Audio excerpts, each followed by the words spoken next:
I wanted to have a PhD and I spent years of time working for it, and I get 4 offers and I drop out from all of them. Why? So in this video, I want to share with you there are 7 fundamental factors in my life which helped me to decide that I should drop out of my PhD study. So through this video, I want to share with you so you can use this decision factor so you will be able to make your life better. Like an example, if you're finding your purpose in your career or work, you'll be able to apply it. If you're considering for a higher education or thinking even a PhD, you can consider if it's the right PhD you are doing or not. You want that right? Of course you do. So let's get started.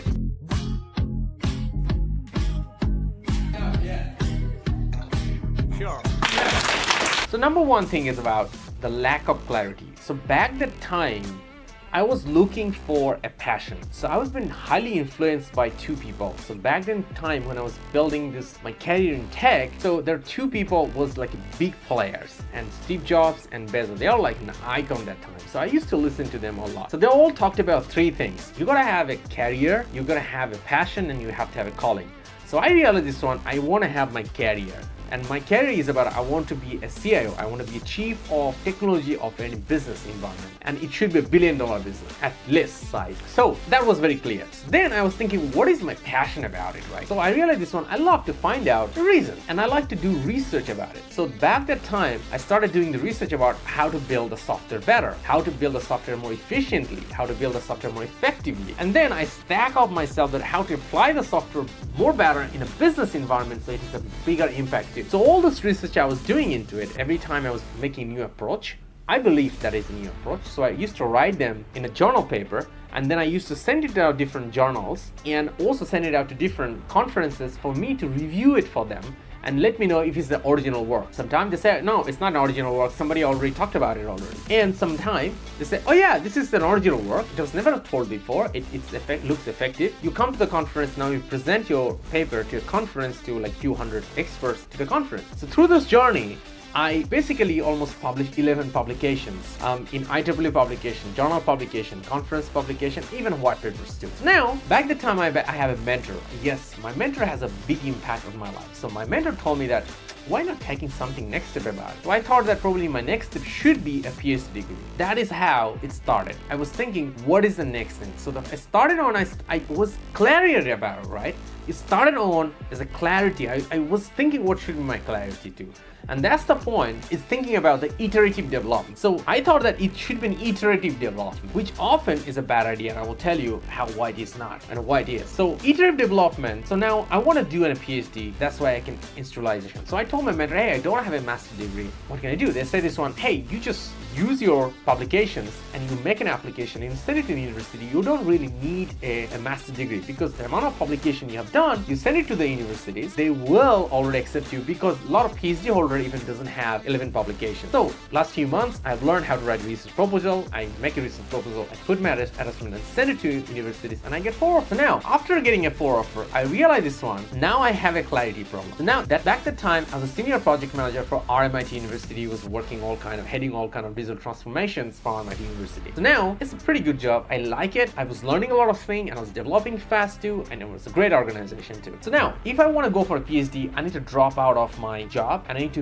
move to my full-time PhD. So at that time, I had a clear clarity about this one, which is the number 1. I really realized this one that, hey, hang on, my goal about my career to be a CIO. If I go quit my job right now and I go for next 5 years to get a PhD, after PhD, probably I'll be teaching in a university, and I will never be able to have a professional life as a chief information officer or CIO. It will never happen. Hang on, that's not supposed to happen, because my passion is supposed not to kill my career. The passion is something to inspire me more. So I need to correct myself. So that's the point. I corrected it. I drop out all my old PhD offer and continued my career to be a CIO, because I want to build myself in the role. So the next role I could head to be a director of IT or chief information officer. That kind of role I can move forward. And that happened after that, because I made that decision. The second point I was just talking about, iterative development. Whenever we do the iterative development, it has less risk, and that's one of the reasons the iterative development or agile development is a pretty well-known approach in software industry. But it has one fundamental factor. When you do iterative developments, like an example, from this one, we can make it bigger, we can make it more beautiful, we can change the color. But from turn this one, we cannot make it into a laptop. It cannot be a laptop. So to make it a laptop, I need to scrap it and I have to start from the scratch, which is called the one principle. And that's the principle Elon Musk used to build reusable rockets. Because he just scrapped every rocket is there and he rebuild the whole thing from the scratch. So now that's the second thing. Now I realized this one, I need to start from the scratch. As I got curious about it and I wanted to know more about it and I start going exposing into it. So now I have no funding. I have nobody paying me for that one, but I'm just curious about it. So I'm just keep doing this research, meeting people, interviewing people, running survey, articulating data, because I have done all this paperwork. So I know how to do quantitative analysis and qualitative analysis and all those different research methods. So I'm continuously interviewing, collecting data, modeling the data, and seeing where it goes. And as I was curious, it really helped me to drive to the point number 3. I can see a light which is about helping me to become someone who have a specific knowledge about this factor, about fixing productivity and effectiveness problem in a workforce. So which is number 4 is about the skill stack. So now I actually moved out from, because I like to do the research and I'm thinking about I'm gonna get a goal where I have my PhD. But now I have no goals, I'm just figuring out, I'm learning. So through that measure, my career is going as well too. My passion is going as well too. So now my career is going up means I'm also developing my more skill set from the career, from my professional life, and I'm getting more knowledge, specific knowledge about this workforce, HR, company culture problem too. So now I have a 2 type of skill set I have, and skills and data I have, which help me to combine them to create skill stack. So that is another reason I could never motivate myself that, hey, I could not do this thing and I'm doing in the PhD. Maybe some of the PhD I could do this one, but this has just happened when I'm just iteratively developing into it too. And that's why I realized this one, I should not go my PhD. Even there's a lot of people follow up with me, my relatives told me, even myself, I told myself probably I should go get a PhD. Maybe I'm PhD on that one. But I just think I'm just enjoying this process of skill stacking of myself. So I just continue doing this one, and that was the number 4. Number 5, looking outside the tech. Because I am a software engineer, I started my career as a software engineer and I was building myself to become a chief information officer. So on the journey, when I was becoming chief information officer, I was getting all those condition data, because we are living in a world and we are very biased towards the information we exposed to. So now, as I had an opportunity to look things outside, look things from other units of the business, it really let me giving a better look from outside, listening people from outside, understanding them better, so which really allow me to actually a better listener, better thinker, and also better judgmental, and also making better decision maker as well too. So that's why I see this one, it's actually helping me and it's actually developing me faster if I would not keep doing this one and just quit the job and just go for a PhD and getting a supervisor and just being the person to execute of directions and doing all kind of surveys and just doing that one. But now I'm actually doing all these things and I'm learning, I have a professional network and it's compounding around me all this factor too.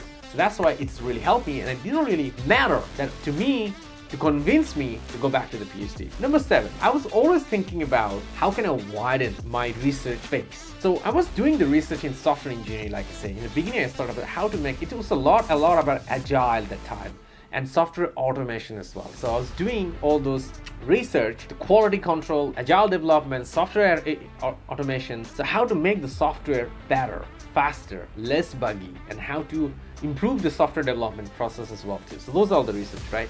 And then step by step, I move into my research is about how to apply the software better, how to build a software which can make the business better as well too.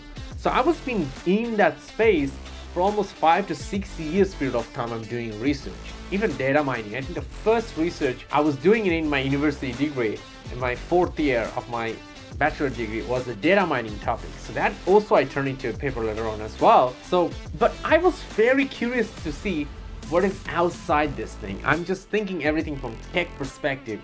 So that's why when I exposed to that HR, culture, and workforce problem, then I get curious into it, and very soon it made me addicted into it, because I was always looking to get something outside just only about tech, because it's not about I know everything, but I was get very comfortable into it already on that space. And being a chief information officer, my goal is about shaping the business, putting in the technology, make the business more productive, effective, and profitable as well. So it's gotta be fast, topic, top down, straightforward, execute, get it done, right? But now in this factor is about, now I have a human factor to look into it. It's a cultural thing to factor as well too. Leadership, soft skill, cultural issues, so many things get me addicted. And I think that's what another factor is about. Keep me stuck for almost 5, 6, 7 years doing the research, and which then turned into a VSHR Pro Academy today. So here's the factor, 7 factor I shared with you. That's why I never go back to the PhD. By the way, you will probably want to check it out, this video right now, which is about what do you need to achieve first in your life to start your own agency, even in whatever level or career you are in. Check out the video right now. That video will help you to see what you're doing, and are you ready to start your own agency by quitting your jobs or moving from a job to an entrepreneur. Click the video right now. I'll see you there. All the best. We have some exciting plan for the next week, so don't forget to subscribe so you don't miss that out.